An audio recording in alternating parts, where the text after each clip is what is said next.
मैं एक बेहतरीन फिटनेस के लिए टॉनिक बताता हूं, जिससे जिस्म भी आपका मुनासिब भरेगा, मोटापा भी बहुत अच्छा नहीं। आप ऐसा करें, 3 आंवले, 21 बादामों की गिरियां और 21 किशमिश जी। जिसे मेवा कहते हैं, और 21 काली जी। मिर्च। बस मैं फिर दोहराता हूं, 3 आंवले के मुरब्बे के दाने, उसमें से घुटनी निकाल दीजिएगा, 21 बादामों की गिरियां, 21 किशमिश और 21 काली मिर्च। 1 कप पानी में रात को भिगो दे। कप कम से कम आधा किलो पानी हो। सुबह इसको शेक करें, बहुत ज़्यादा बहुत ज़्यादा। अगर पानी और डालने की ज़रूरत है या दूध डालने की ज़रूरत है, दूध डाल दें।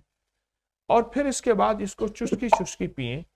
ये दिमाग के लिए, आसाब के लिए, फिटनेस के लिए और जहनी आसाबी दबाव को दूर करने और वीकनेस कमज़ोरी के लिए आखिरी दर्जे का टॉनिक है। बहुत लाजवाब टॉनिक है।